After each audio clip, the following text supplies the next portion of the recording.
Check the mic and make sure it sound right, boys.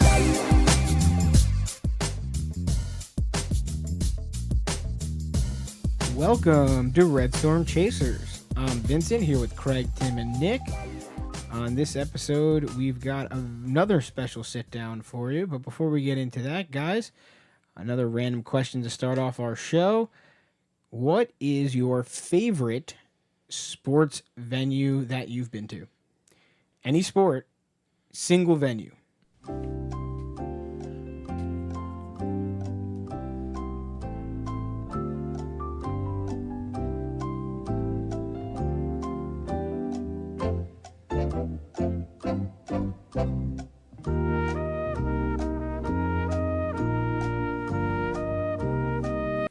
All right, what do we got?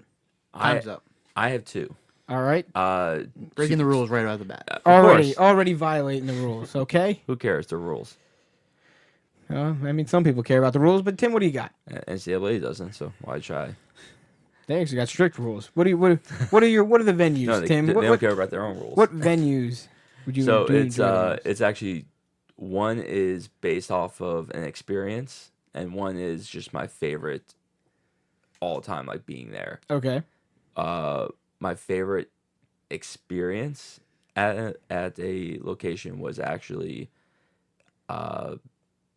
over watching Navy play.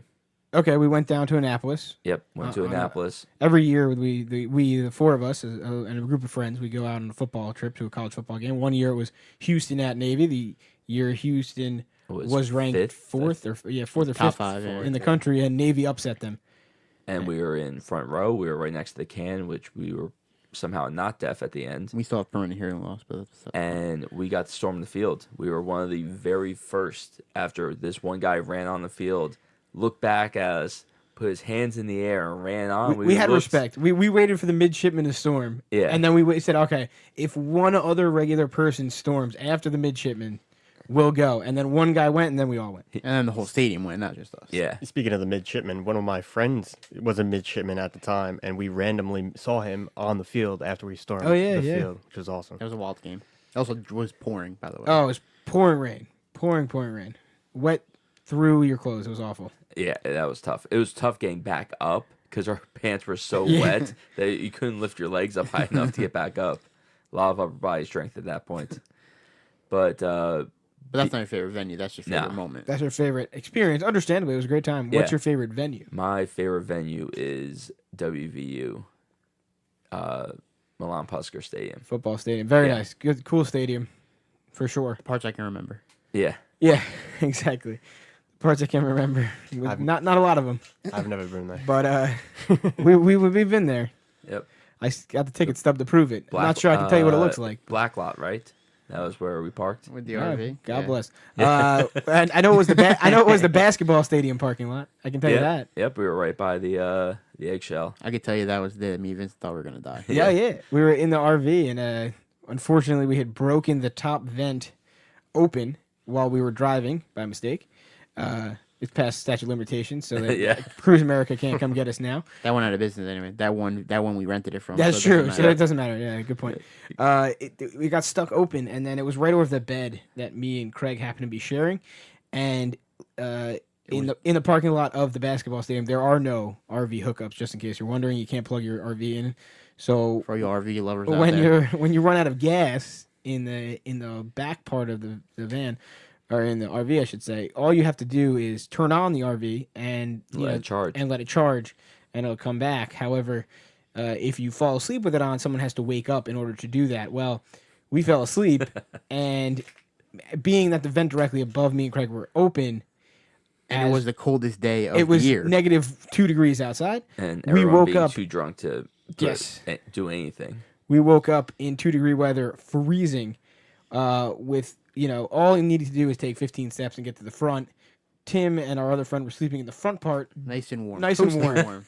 Toasty warm. Didn't Had wake up. no clue. Not a care Didn't in the wake world. up. Didn't turn on the RV. So we just froze in the back and threw on some extra blankets and hoped that we were awake in the morning, which we were. Vincent looked at me. We both woke up shivering, and he looked at me, and I was like, "We gotta go turn the thing on." And he's like, "I'm not gonna go up." And then he said, I guess we'll just die here. That was the thought. That was it. This is where we make I our was final too drunk stand. and too cold to move. And that is why when you're driving an RV, you do not go and try to push open the Correct. latch. Correct. When the RV is in motion, don't try to open the flaps. It's not an airplane. You don't need them to slow down. But it is safe to keep driving and switch drivers. That's right. That's perfectly that is safe. true. Hey, listen, that's what cruise control is for. Hey, RV living. That's a RV living, absolutely. 100% success rate. So That's right. Nick, what's your favorite venue? Can I defer to Craig first? I still need a little Sure. time to think. Sure. My favorite venue, and it's a boring one. It's Citi Field. I mean, I love Citi Field. I go there a lot. I have a Mets ticket package. I just love that venue. Baseball. It is a great stadium. For me, it's a beautiful stadium. They got a million amenities, which is great. But the stadium in general is just beautiful. what's better, Coke Corner or Pepsi Porch? Always Coke Corner. It's never Pepsi Porch. That's correct. That's the only correct answer there is. Always Coke, no Pepsi. All right, This Nick, is- your time has run out here, Keith loves pal. it. All right, I'm gonna say 3 quick honorable mentions. One, because we talked about this, Hinkle Jeez. Field Can we House. talk about how I'm the only one who followed Craig, the rules? only one who follows. Again, the you're the rules. only one. Not everybody follows the rules. Jeez. One, Hinkle Field House. We talked about it tons of times on the podcast, so I'm not gonna talk about it again. MSG because it's MSG. It's amazing. And Staples Center. I was a manager there when we played. No longer in the Staples Center. It's The not. The crypto. crypto.com. Yeah, you're right. Crypto.com. The crypto.com Center. arena center, whatever. Well, it is. until they can't pay anymore. And now those are my Tomorrow. honorable mentions, and I'm gonna have 2 actual choices. It's not, so not only did Tim broke the rule, we created an experience. Nick's answer. going top 5. Nick was here. like, I'm going to give you a top 5. Hear me out. One of them. All right. One of them. We already heard you on 3. Let's go with the next 2, Okay. right? All right. I'm gonna go with in no particular order. Wrigley Field, Chicago Cubs, second oldest stadium in the country. I mean, yeah, for baseball wise, just it's amazing going there, old style. To go all the way back, I've been to the Coliseum in Italy. That's amazing, being in the Coliseum in Italy. It is a stadium, It is My a man. stadium. and think about it. No, they flooded it out for naval battles. And then, like a week later, they would have regular chariot races, or they would have. It's a very regular- wild card. This choice. man gives 5 answers, and one of them is the top one is the Coliseum in Rome. It was an amazing stadium. in Roman time. I mean, in Roman times, Yeah. sure. I was going for a more modern answer. You took it to the extreme, but you know what? It was a solid answer. Yeah, the yeah. Coliseum was cool. He had Very 5 cool. of them, so he was able to throw one in like that. At least we know Nick's genre. We got everything from Hinkle let- Fieldhouse to Wrigley Let's see if we can guess Vincent. to the Coliseum. Oh, a fun guess, Vincent again. It went real well last time. So We did such Well, a let's great see. job. We're gonna try again. I got the Huskies right. you did after some help, but yes, The original Yankee Stadium. Tim. No doubt in Tim's mind, and he hits the nail on the head. What a guy. Second, if I had to pick a second, because the first old Yankee Stadium is number 1. It should be.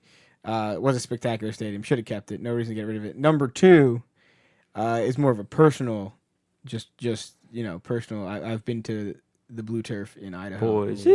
On the Blue Turf, not for a game, but just on the Blue Turf, and it is a sight. It is spectacular. But you wept openly. I was unfortunately with a person for work purposes, and I waited until he left me alone to weep openly. It's not just to embarrass my company. But besides the New York, the old Yankee Stadium, another stadium I had to say it is extremely cool. It is kind of a rare get to, but is the Pit in New Mexico. It's an old stadium. They built it literally into a hill or into a valley, and because of that, you have everybody, with the exception of they've now added luxury boxes, but they didn't used to have them.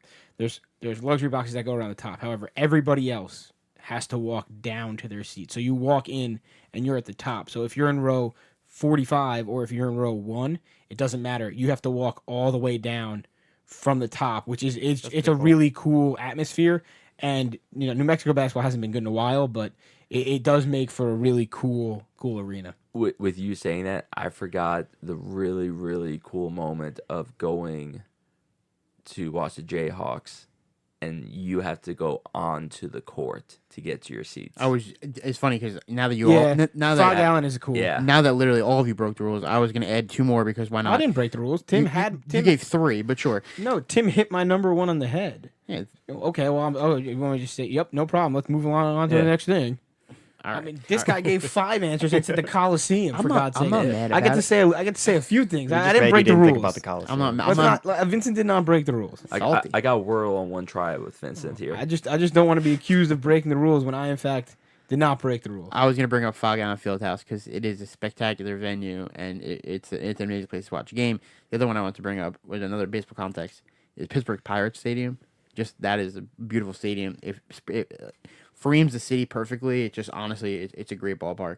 How could they afford such a nice stadium if they're such a small market team and they can't afford anything else? What can $100 million a year do for you?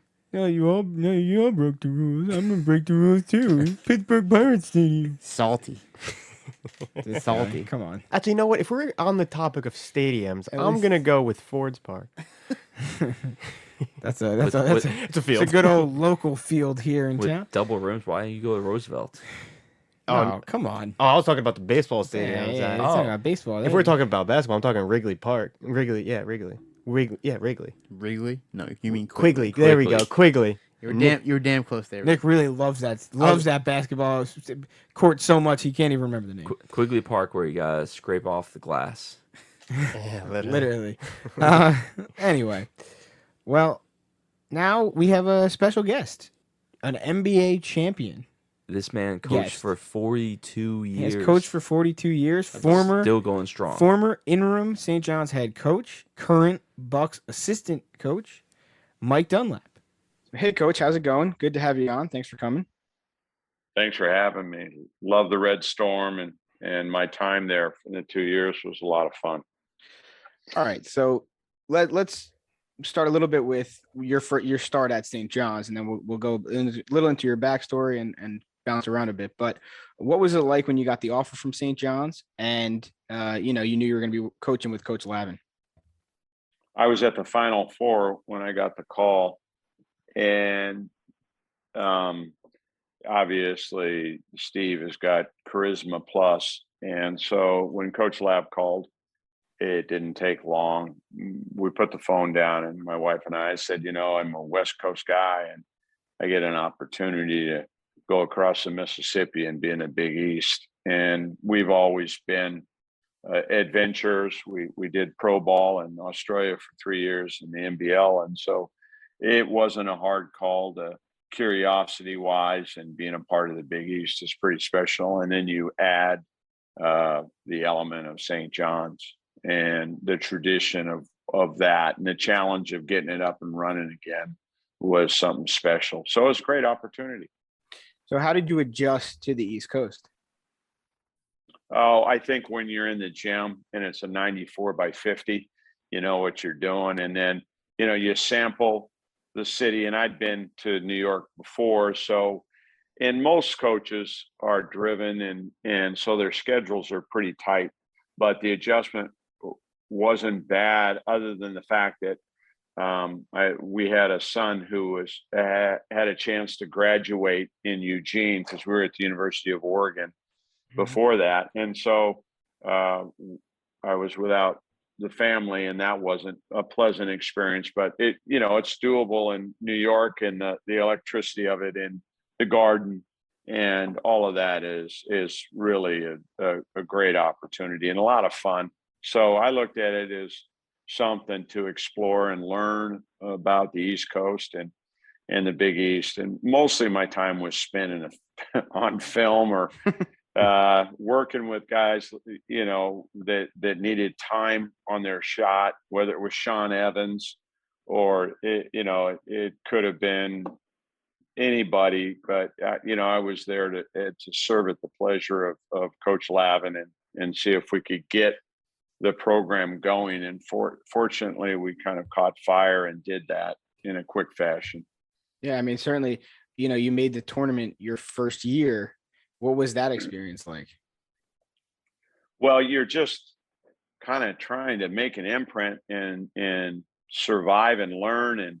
all of that. And the next thing you know, you wake up and you've got a chance. And through February, we might have been one of the best teams in America, if not the best team. We were wickedly hot. We had taken, really done a great job, for example, against Duke and kind of just shredded them at the Garden. And I think it was the first time people were believers. And then shortly thereafter, Pitt comes in and they were ranked inside the 10. And, it came down to a last bucket with the clock winding down. And I just think it solidified something for New York because basketball was struggling a little bit. The Knicks were struggling. And so St. John's moves to the 4 for the city. And all of a sudden, it was kind of a Cinderella story. So, I mean, every day was fun and you learned something new. And we were kind of gaining momentum with the media. And, the cynicism left. And all of a sudden it was like, hey, they have a special team. And also is the guy who deserves credit for leaving really good players. And I've always said this is Norm Roberts did a very, very good job of setting the table. And I think we were fortunate to come in with a seasoned team that Coach Lavin put a little bit different touch on it in terms of style. And I think they were ready to go as well. And that credit to Coach Roberts as well. Yeah, he did a nice job of coming in at a really tough time. And I think he left it in a good spot. And you guys really took advantage of it. I mean, from that Duke win to the end of the regular season, St. John's only lost 2 games. And in that stretch, beat UConn, Pitt, Villanova, all ranked at the time. And yes, like you said, we're just incredibly hot. So and that Pitt game was honestly one of the most memorable moments in the last probably 20 years at St. John's. Yes, it really was. Yeah, and they were very good. And Jamie Dixon was there, and at the height of what he was doing there, and so there was just no soft spot on either team, and it captivated the Garden. And the crowd that you get there from the ushers on and the tradition and the lighting and the people that come to those games are basketball savvy. Mm-hmm. And then, also you had a bunch of thirsty followers in St. John's of people from the boosters to the students. The players captivated the imagination of not only St. John's and the following, but the city and the media. And the media, probably can be tough, but they're fair. And when they see a team that works together and hard and are well coached, and the players like each other, then they're gonna, playing hard sells in New York. Win, lose. But if you're a scrappy team, you go to the floor first. They're gonna give you your due. If you don't play hard and you're talented, they'll eat you alive. For sure. And New York really is a basketball city. As much as it's got the Yankees and the Mets. When basketball is good in New York, it's the predominant sport, and I think you guys captivated that a lot in your first year. So, what was your favorite St. John's moment? My favorite moment was, and I'm a little twisted, but we lost to Fordham and we were up 18, and there was 11 minutes to go and we had control of the game, and we just started, smelling ourselves and thinking we didn't have stink on us. And the bottom line is that we lost that game, and that changed the season for us. I think that the guys kind of were more coachable after that. Sometimes it can happen, and it's a tribute again to Rico Hines, Tony Childs, Coach Lav, and those guys.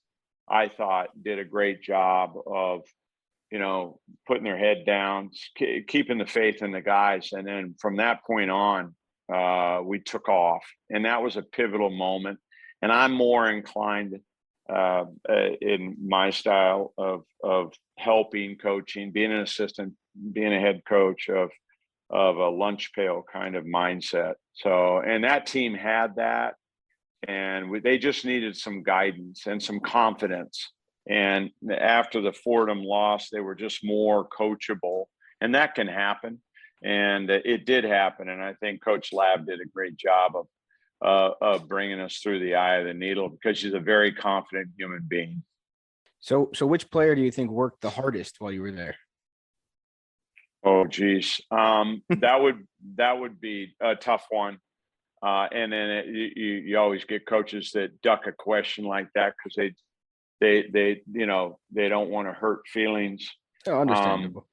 But I would say that maybe DJ Kennedy would be there, because he was the most cynical of the staff coming in, and he became a believer, but he was an unbelievable worker. He had a toolbox of diversity, and he could do a lot of things. I don't think anything he did incredibly well at an elite level, except for rebounding. And he was an elite rebounder when the game mattered most. And no one, would really say, well, great coach, that's like over there to the left, that's boring. But he won games. There were a multitude of games that were in the throes, and he literally was a quiet leader. So I'd have to give a nod to DJ.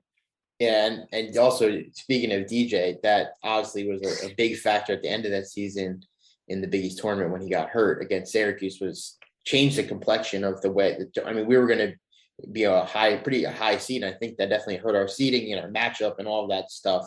Everything. It changed the whole complexion. I mean, because that team was special, and we just a bad break. Just really unlucky. And it happens in the playoffs, and it's like we didn't have Middleton. We go 7 games against the Celtics, but facts are facts. When you have an all-star that's sitting there with a baseball cap on and doing his best cheerleading, the game is cruel, and you need all your guys when you're going to try and win the ring. And the year before we had that. Well, when you lose someone that's like DJ, it's definitely going to be a difference maker. Yeah, no coach goes in and is going to, start talking about the injury, but you've pointed to it, and it was pivotal for us not making a deep run in the NC2As and winning that tournament, because we had mojo and we were going, and it just impacted. And sometimes teams can get through that a little bit, but you're not going to go to the 4 unless you have everybody. It doesn't mean you're not going to be banged up, but you need them to suit up for that game, or you just don't get there. So, yeah. Also such a quick turnaround, right? I mean, injured the week of the Big East tournament. Now you're coming back the next week. You're playing Gonzaga, who it's just a rough matchup at a bad time. So, yeah, and again, context and perspective. And that's what you guys are about. It was an unbelievable year. We had so much fun. It was so great to give the school a facelift, walk around campus, and people be happy about that. And there are other great sports at St. John's. The volleyball program, women's volleyball program, is phenomenal. The baseball program was on the rise, and it was great to see everybody come together, and that was a lot of fun, because at that time St. John's needed a little pop. It definitely did. And you guys, you were part of the staff that definitely brought that. Yeah. So you did face a lot of adversity, though. I mean, you had the DJ Kennedy injury, and then Coach Lav finds out he has cancer. So what was it like when you learned that he had cancer, and then you were going to be stepping in as the head coach? Oh, I think the most important thing is that there's the compassion part of it, and the friendship with Coach Lavin, and then what he's got to do. That's priority, and so you address that first. But as you're stepping into that chair, you don't want the players to think there's anything that's going to be quote unquote different in terms of pace, in terms of the study table. Just, keep the system alive. And then also is pull in everybody's voice, whether it was Rico's voice, whether it was Tony's voice. Those guys were very important. And also just be with the players. So you had to maybe more individual meals and things and you answered parental questions. So you just kind of moved out and strategized each day to see if you could find a routine, and the players could get over the concussion of knowing that Coach Lavin wasn't going to be around for that year. Mm-hmm. And you were there at a time when it was mainly an all freshman team. So Yeah, it was brand new guys in a brand new place, and it was a really kind of tough turn for you. Yes, and you're leading your team. We had 6 guys on scholarship, and we lost 3 studs to the NC2A and whatever that was. But my point was that now you're looking at a tough schedule, and you're looking at a great year. And then you're looking at freshmen who needed guidance and leadership, and to understand that we were going to get some schools that were upset with us that wanted to get even from the year before, right? Whether it was Pitt or whether it was Villanova, and also so I think a key element to that was staying upbeat, and when some losses came that were difficult, such as Rutgers, we battled all game long, and Harkless was at the free throw line on a block off and missed an assignment. And they got a tip in to win the game, and the place went nuts, and we were literally ahead almost the entire game. It's not about that loss. It's about how you respond and hey, here's what we learned. You're good to go, and not play, the blame game on this, that, or the other thing, because a lot of guys missed free throws that led up to that loss. There were turnovers.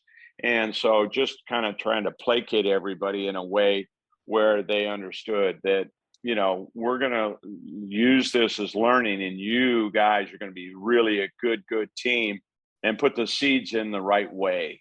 And again, it was a staff effort. And I thought that Rico and Tony in particular did a phenomenal job of just keeping the spirits up. And obviously that was my main mission, was to make sure that these guys didn't get their head down. I mean, we go into play Duke, and at halftime, it was a 1-point disparity. I think Harkless had 36 points. At Cameron, we lose by 4 or 6 points, and it was a phenomenal game, and they were all freshmen. And Right. to do that at Cameron with that group, we were hovering around the 500 mark at that time. And so to do that meant that the esprit de corps, the teaching and all that was in place. And also is that people knew that those young men were going to be really, really good. You certainly set them up on a good path. That team turned out to be very talented. And they got their just desserts down the road, even though Harkless went early, and he pretty much had to for family reasons and the money and all of those things. But Mo Harkless was very special, as was that whole group. Phil Green was special. You can go right through D'Angelo. Dom was as athletic as anybody in the Big East as a freshman. You could see, he had a certain set of skills that was going to, just needed to be nurtured. But that group was, and then obviously we had the lefty who ended up playing baseball. Right. So anyway. So what was it like coaching along with Coach Gene Cady? It just his wisdom and his humor. If you've been around him, he's just hilarious. And so his humor was needed. And then he has a gentle hand. And so what was great about being around him was he was so understanding of our circumstances. And he was good at peeling the kids off, the young men, one by one, and doing some counseling when he saw somebody was down. And so it's just a human whisper to have in your group, and that's what it was like. And he's just a special human being. So do you still stay in contact with a lot of the staff from St. John's or players from St. John's? Yeah, I mean, absolutely. I see Rico on the trails. We're both in the NBA, and then Tony Childs does a nice job of via Twitter and dropping in, and then D'Angelo and I have that, and Sean Evans was somebody that I stay in touch with, and Booth, yeah, absolutely. We do Instagram, and so absolutely. And I pay attention to Phil Green. Phil Green's had a couple of back-to-back years that have been phenomenal. And so, yes. And St. John's was my 24 months there was really, really special. Well, we were certainly glad to have you for sure. But you did get the opportunity to coach, be the head coach in the NBA from there. What was that experience like? Every day was new. We weren't a talented group. We were really young. And I was brought in basically to shepherd, whether it was Kemba, who was in his second year, Gerald Henderson, Bismack was a part of that group. And then you had some older, heavy contracts at the end of the bench. So the dichotomy of that and not playing, NBA players want to play. You always got to manage your bench. Mm-hmm. But the journey through that was learning, fascinating to be around someone like MJ. It was fast and furious is what I would say. And I learned a ton, and it was a rich experience. Now, whether you're crossing the Mississippi to be at St. John's, or you look at the resume, there are certain coaches, when you look at a student's transcript, you can kind of tell in certain conceptual ways what a student athlete's going to be like. And when you learn how to read a transcript, and when you look at a resume, our resume was we weren't afraid to travel, and go places and high risk jobs that were tough jobs. St. John's a tough job. Yeah. Charlotte was a tough job. LMU, tough job. So I, personally like to go in and see if you can get programs turned around. And so I think that's why I was picked, is that they knew that we weren't going to win a lot of games, but they wanted those young guys to play a lot of minutes and then develop them. And I think that happened with Charlotte. Well, you did triple the wins from the season before. So yeah, I mean, had a successful run. Yes. Yeah. And, again, in the NBA, you're hired to be fired in most jobs. Most college guys are going to get what they call non-winning jobs that you have to kind of grind your way through. You're not going to get a San Antonio when you're sitting there as an assistant. Here you can have this job, and they won 55 the year before, and everybody's intact. That's just a fact. And Right. So my point is that it was, again, very special in that what I learned, you don't know till you leave. Like the Big East, I learned a ton about style of play. Here are things that work in the Big East. Here are things that don't. And I think every place you have a takeaway of all those things that you're willing to do. It's just how many people are willing to actually move and dive into those waters. I've been lucky because of the places that I've been invited to go to, coach. It's been a privilege. So what would you say is the main difference between trying to balance the egos, I guess, of the NBA players and balance, I guess, teaching the college kids, how much time they should play, or kind of balancing their egos as well? Yeah, I just think that you've got a receptive audience. There's so many hats a young man has to wear in college. From the gym, he's got to transition to the classroom. From the classroom, he's got to transition to where he's going to eat. Then there's study table. Then there's weights. And so you look at all these boxes, and it's really diverse. And so there's an educational element to everything, and a kind of a brave new world in college. In the pros, you're managing. You're not responsible for anything outside the building. You're just not. So the time that you have with them is very select. It's about 90 minutes to say 3 hours, a total where you'll see a person per day, whereas in college, you could be on top of each other in one form or another 8 to 12 hours in a given day. So one you educate and another you manage. And then when you're talking about the egos, a lot of it is you say much less at the NBA level. You're efficient with your words. You want to point in the right direction. And then the confidence in the NBA is shattered much easier than in college. I find that the college player rebounds from a tail kicking much easier than an NBA does. And the guns are bigger in the NBA, and the bear eats you or you eat the bear. I mean, and then, you can go in and feel like you're really humming, and then you play Miami, and then you score 9 points and you're averaging 26. Well, the guy will get on the plane that night and the head will be down sometimes. And so a lot of what you're doing is pumping him back up and giving him confidence. And that's when you're gaining trust in the NBA. You've got longer to gain the trust of the college player. In the NBA, they just want to know if you're going to be there when the dark times come, because they're coming, in one form or another. So I think that's the moments of vulnerability are fewer in the NBA, but you've got to be trustworthy to be good when they're down. So, I mean, obviously you're back in the NBA now, but you did get the opportunity to go be the head coach of your alma mater. What was that experience like?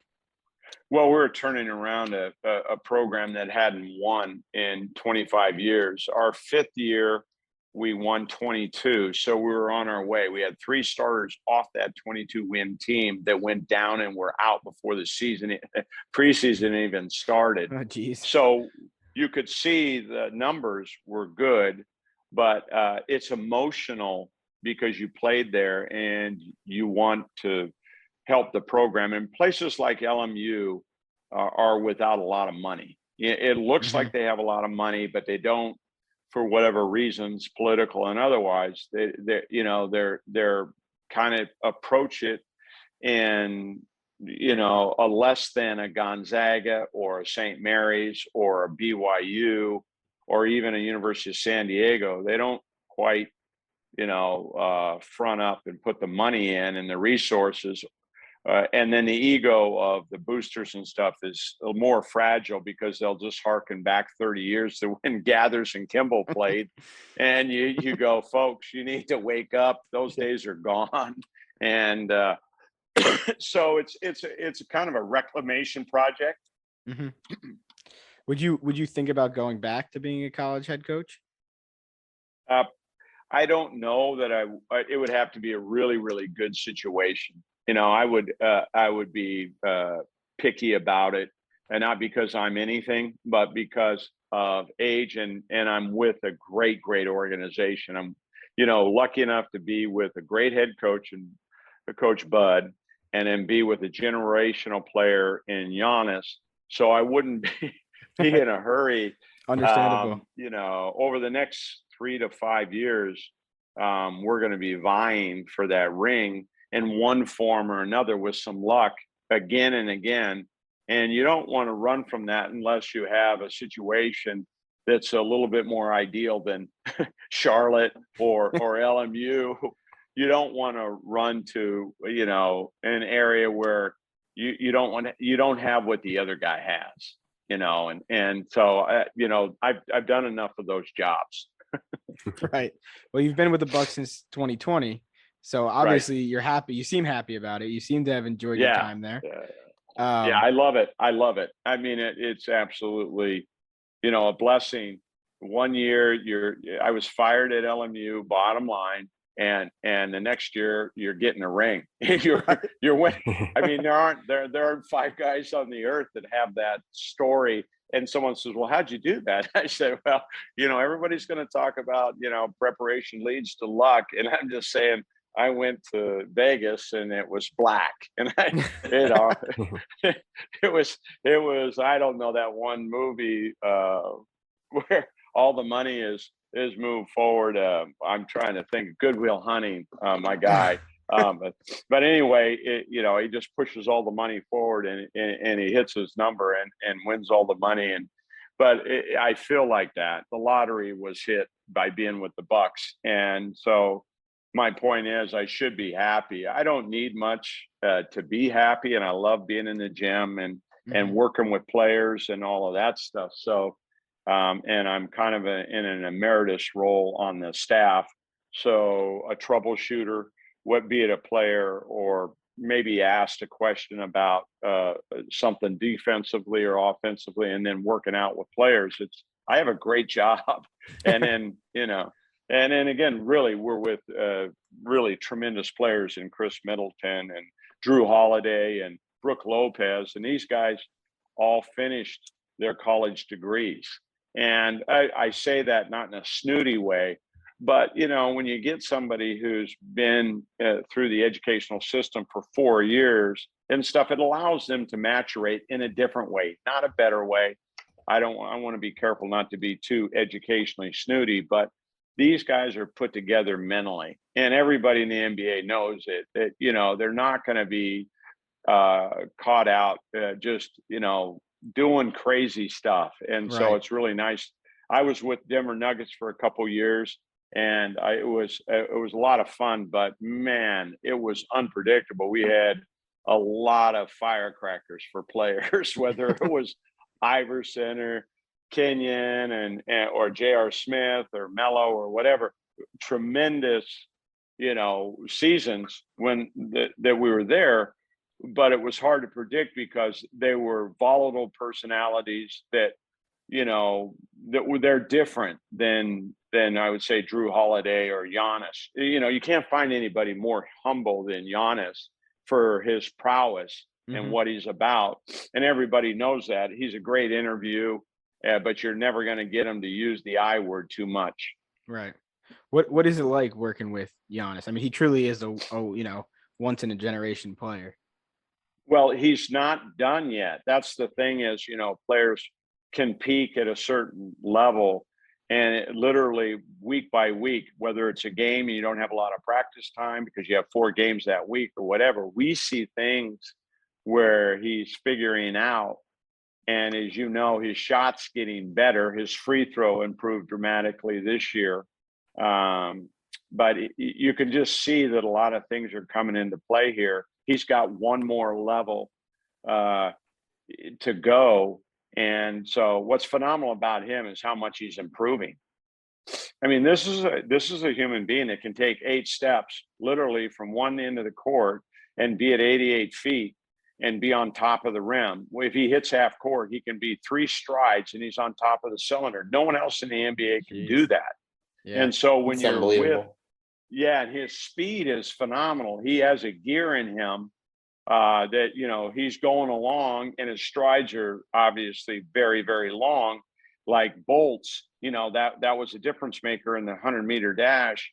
And you see him and his strides. Well, his strides are much longer than, say, Bolt's. And then his hand size, it's a golf ball in his hand. So when he goes up, just inside the free throw line, no problem. Heel on free throw line. We see it on film all the time, and he's over the top of the rim. It's crazy. It's a lot of fun, and he's receptive. He looks at a lot of film. He does sports psychology. We have a beautiful program there with the Bucks, and he's got his notebook every day with our sports psychologist, and I mean, he puts the work in. So it's fun to be around a guy who's that passionate, because he knows he has an opportunity to put his mark on the game historically, and he doesn't take that lightly. He truly is a fascinating player. So I mean, it's some great insight right there. So of all the places you've been, and you've been a lot of places, which would you say is your favorite? Well, it sounds weird, but I was a Division III coach for 5 years at Cal Lutheran, and because it was my first head coach, that was special. And then from there, we went to Adelaide, and being in the NBL, and a third of the players were definitely older than I was. and learning the international pro game and not knowing what you were doing at all. And we had good success because we had good players. But that was a blast. Living in Australia, winning games, big stadiums, people were passionate about the game. That experience. And then Metro State, that was 9 years of being nationally recognized as one of the top 4 programs in the country. It wasn't that when we started, but quickly we ascended and we were able to grab Australian players mixed with the US players, and it turned out to be pretty phenomenal. But when you're winning it at a rate where most aren't happy is not an issue. So, but I would say these last 2 years being with the Bucks is one of the best jobs ever because of what we've talked about.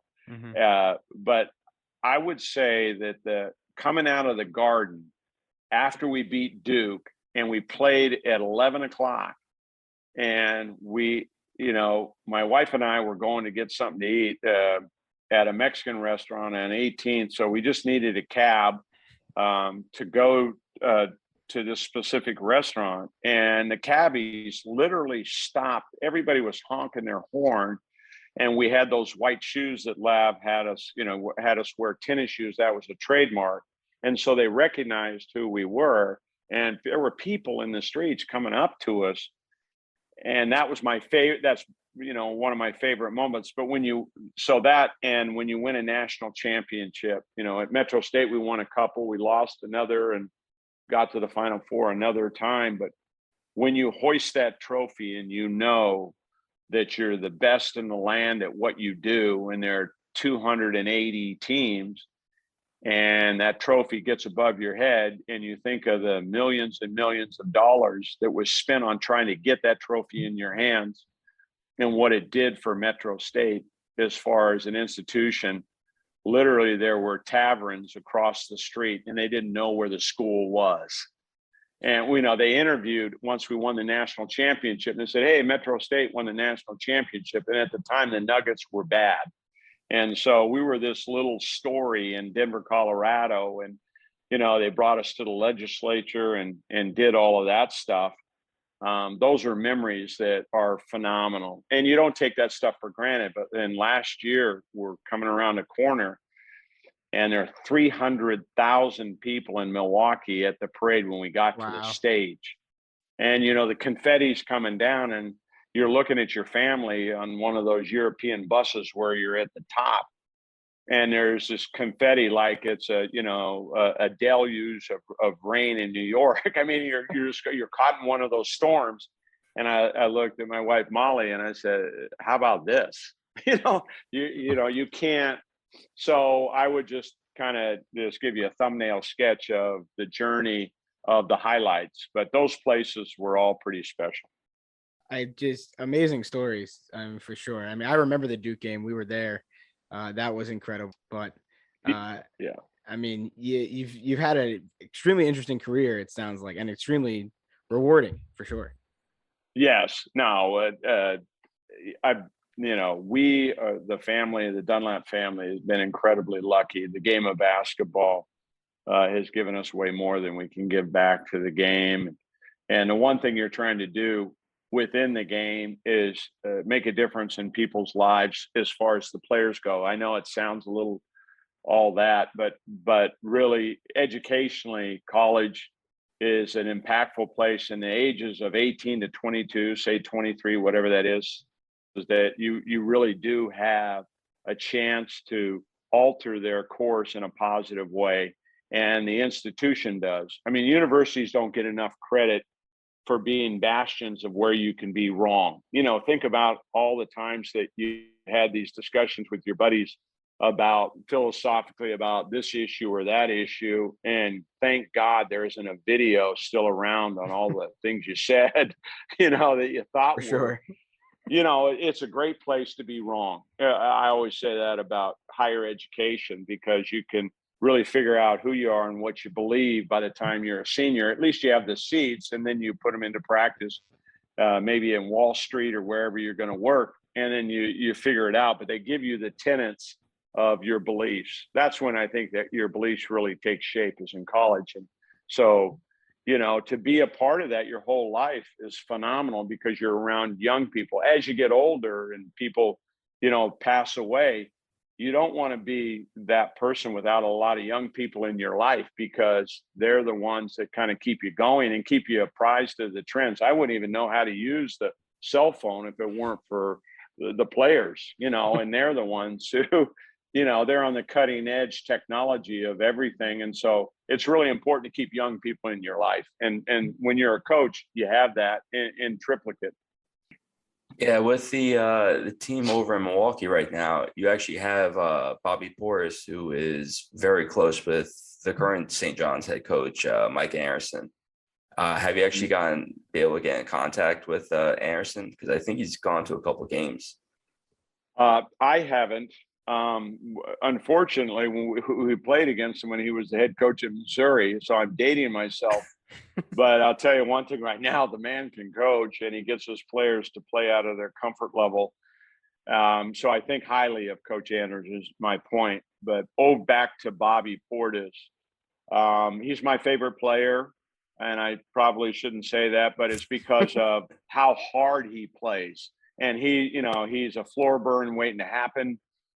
He's a crowd pleaser, and it's because he captivates the audience because he's genuine and he plays so friggin' hard. And if that's a statement for Arkansas, like you pointed to, and his evolution, credit to all those coaches that coached before we got him, because he's got the it factor. He's legit.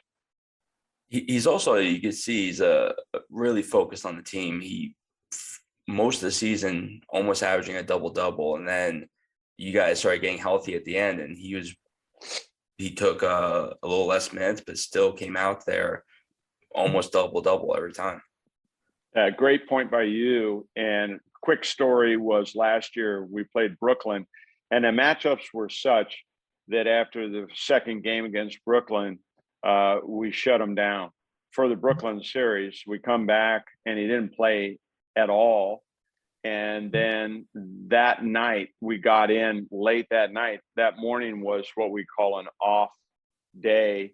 And you can come in and it's a body day, get a massage, do the cold tub, cryo tank, and get stretched out and all this other stuff. Well, Bobby, from that point to the next series against Atlanta, was in every night for 2 hours for work. And then he did his work in the mornings, but he did not let up. And to find that in your group and not be angry about that, you've pointed to something that is, which is, I think, just the crowd picks up on the essence of who he is. And you've, adroitly pointed to it yourself. All right, we got one last question for you. So did you always want to be a coach growing up, or when did you know that you wanted to be a basketball coach?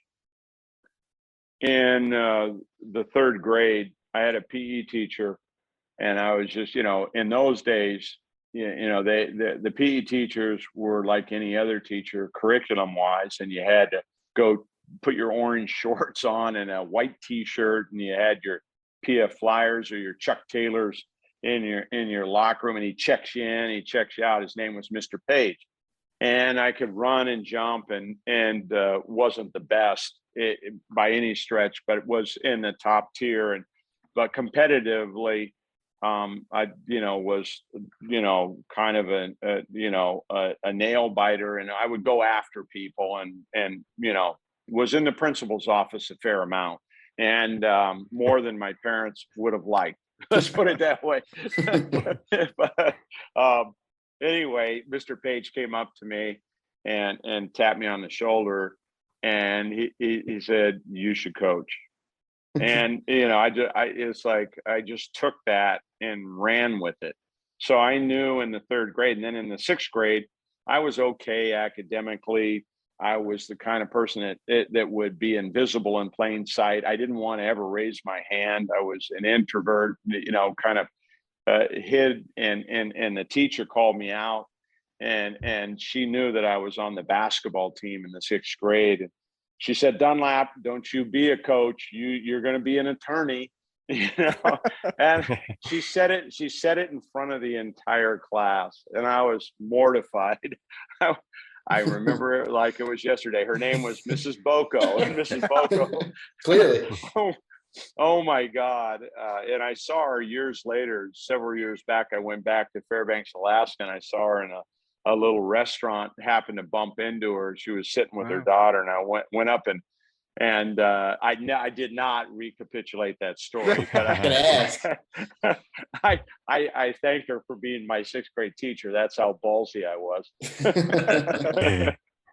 But anyway, I knew probably early on that I was going to be a coach. So and now we're done with 42 years. 42 years later, Wow. it's been that journey, you know, out of a place of 30,000 in the northernmost reaches of the world, in Fairbanks, Alaska. So who knew?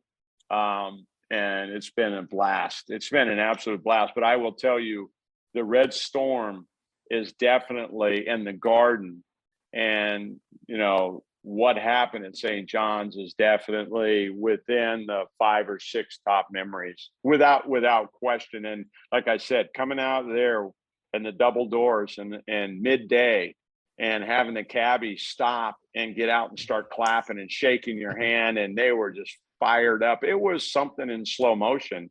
And I will tell you that the three of you are attached to something very special. Well, we certainly have fond memories of you, and thanks for coming on. We do really appreciate it. We wish you the best next season. Thanks. Go Red Storm, and please say hello to Coach Anderson for me. Take care, guys. Thanks for having me on. Have a good one. All Yeah, right. thank you. Bye-bye. We want to thank Coach Dunlap for coming on the pod with us. It was great to hear from him. I got a heck of a career. I mean, really, just from the beginning, so many different stops. So much success along the way, and really, his strategic basketball knowledge is just something exciting to hear. And obviously for basketball junkies, he's a guy who you can really learn something from. I think each time you talk to him about the game. I'd love to watch a game with him. I think that would be awesome, because he probably sees the game in a whole different way that none of us really. I mean, some of us do, but nobody here does. Right. Yeah. Right. So. Yeah. I think that would be super interesting. It was great talking to him. Yeah, it's crazy to think that at such a young age he knew coaching. Was the thing for him. Yeah, I mean, came right from being a player. Yeah, he was a D1 player at LMU, then goes to be an assistant coach right away. I think his first year they made the tournament. I think it got vacated for some reason. The NCAA doesn't like people, and then right to D3, then D2, then Australia, then NBA. I mean, and it all started with his gym teacher back when in elementary school. Right. Yeah. Telling him Teachers are important, man. Teachers are important, and like you said, it's very rare you get somebody who knows what they're going to do from such a young age, and he stuck with it, and he's made a heck of a career of it. So, and I love that he's still super happy and proud of his time at St. John's, which is just great to see too. It's always he great really to loved hear. it here, and also, and you can tell he's not jaded, right? Like after 42 years, there's a lot of guys, who you'd be run down by basketball or be seem tired of it, and you can tell just from talking to him that that's not the case. He loves basketball. He loves his time. Yeah, I feel like around basketball still. Even after all these years, I feel like he used basketball to like facilitate teaching in a sense, because like everything he was saying the whole time, it just felt like he was more so teaching his players how to be, good guys, and he really honestly seemed like he cared about that. Yeah, like when talking to him, and I mean that's always amazing to see. That's probably why he was on so many successful teams. Right. Absolutely. Well, we thank him again for coming on. Now we got little St. John's talk, little summer St. John's talk. Talk about some new guys, some new faces, and start of kids arriving during the summer sessions. So it's been an exciting offseason, guys, I think. Yeah. For St. John's. Definitely renewed a little hope. Yeah. Yeah. I mean, it not that it would looked upsetting, but you lose Julian, right? He goes to the NBA. There's always that question mark when you lose a guy like Julian. Where does the team go? Obviously, projected to finish fourth, didn't reach that goal, didn't go as far as this team could have gone, had all the pieces come together and meshed for a longer part of the season. But bringing in some talent to fill the holes, I think that this team has, and it starts with bringing in David Jones. Yeah, I mean, it's hard to replace a guy like Julian.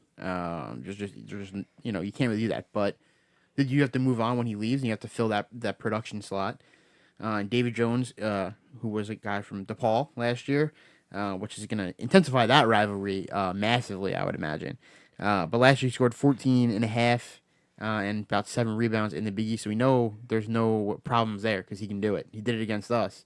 But so that's not a concern, which is great. Sometimes we get transfers, you don't know how they're going to adjust to a new league. He's not adjusting; he's been in the league, so that's a huge advantage for us. So I think I don't know that really anybody had as good a transfer portal as we did. Bringing in him, we've also brought in Andre Curbelo from Illinois, which is a huge get, and I think maybe even more importantly is we haven't had anybody leave. That's a great point. One of the only schools in D1 to not have anybody transfer out. Right. I mean, Aaron Wheeler did go pro too. We didn't mention him. Right. But you're right. No one don't transferred count out towards that. But no one has transferred to another team. The man's got 2 degrees. Oh no, I don't blame Aaron Wheeler. It's time To be fair to Aaron Wheeler, Yeah. listen, he played great for us down the stretch, and like Tim said, he'd been in college just for so long, just the way it played out for him. I think he made the right decision for himself. Yeah. And wish him the best as well, just like we wish Julian the best. But it is in today's era to not have anybody transfer. I think it speaks volumes towards Mike Anderson. Well, especially after I'm sorry to cut in, but especially after last season where we only had 3 returning players. Right, that's very true. But I think there's been a lot of questions about Mike Anderson. Right, a lot of people say, "Oh, he's done. We should get rid of him." Blah blah blah. In this era, to have no one transfer out, I think it shows. Listen, kids want to play for this guy. There's a reason these players who have been here for a year are going to stick around. Even guys who maybe thought they should get more minutes, even guys who think we're bringing in new guys who are going to take away minutes, I'm going to stick it out because I trust in Mike Anderson. I think that says a lot about him as a coach, and I think and hope it's really putting us in the right direction with him at the helm. And these guys are also recruiting for us. Soriano helped bring in Jones. Yep. And then Curbelo was assisted with Pinzone. Right. Because Curbelo he's from New York or no? Curbelo is, I believe, from Puerto Rico. Okay. But he played at LUHI with Drissa and That's what I was thinking. Pinzone. Right. And he's a dynamic player. And him and Posh in the backcourt is going to be a problem for the Big East. Because point guards better get on notice and start practicing their dribble now because just those two in the backcourt are going to be insane. Having Posh, Curbelo, and Jones all with their ability to play defense is defensively we're going to be nasty. Chaos. That's a good point. We didn't even talk about David Jones was 4th last year in the Big East in steals behind Julian and Posh and Javon Freeman Liberty, who's no longer in the league. So David Jones is not Julian Champagne. We're not going to make those comparisons, but he's a good fit. He's a good fit. I mean, he's a good fit. He plays our style, and it's great to have him. And I think Andre Curbelo could really flourish in the system. Illinois, I don't know, the system worked well for him, and it was feed to Kofi, so it's not as fluid. It's hard being on a team with a player like Kofi Cockburn. I mean, he's so talented, right? And understandably so. Just feed him the ball and see what happens was kind of their strategy. And they had a super talented wing, which he needed time with the ball in his hands. So I mean, and he had a concussion. Well, yeah. You smell that? You know what that is? That's the Kool-Aid. That's what that smell is. Kool-Aid smell? Kool-Aid. Because I can tell you. I can tell you that Kool-Aid. It's that red Kool-Aid. That red St. John's Kool-Aid going down nice and smooth right now. Is this our year? That's it. Get ready. But not even just looking at It's June and we're still sniffing. Not even just looking at our transfers. Tastes good. We just needed a couple months off. That's right. That's it. We went re-energize ourselves, get Kool-Aid. That's why we need the hype. Get a little thirst. That's why you go in a dark place after the end of the season. Now you come back. We also AJ Store you mentioned as well. I'm excited for him. I think he's underrated in terms of where he was rated as a recruit. Because some of the videos I've seen, he looks great. The pipeline keeps building up, and if kids like the player and they like the style, and they keep bringing more friends in, and that's how the magic happens. Well, what's good about the upcoming season is we'll get to see a little preview of them earlier than the start of the season because we are doing a summer exhibition series to the Dominican Republic. Oh, that's right. In August. Nice. So we're gonna get to see these guys play a little bit before the season. It Little St. John's basketball in the summer. And it ends up being a good year for us to get that, because we did, we've got some new players now, and we're going to have to try to work them into the system. And this is going to be a good opportunity, I think, to get those guys some fresh experience in Mike Anderson's system with our guys. And hopefully it sets us up well come November. Also being cooped up for the past 2+ years. Yeah. It's good to get the guys out. Absolutely. Let them have some fun. Absolutely. Definitely. Because the last trip was, Italy? Yeah, it was Italy. It was Yeah. it was Italy before. You're only allowed to take a trip every 4 years. every 4 years, and we were supposed to do it going into my senior year, but Coach Mullen and Coach Mitch both got hip surgery that summer, so they decided not to do it. Hips don't lie. That's rough. Sorry, Nick. No trip for you, my friend. No trip for you. But yeah, it's every 4 years. So that's why we're allowed to do it. We can go this year, but now we won't be able to go for another 3. All right. Well, that'll do it for this episode. We thank Coach Dunlap for coming on again. We'll see you next time. Go Johnnies. Keep chasing.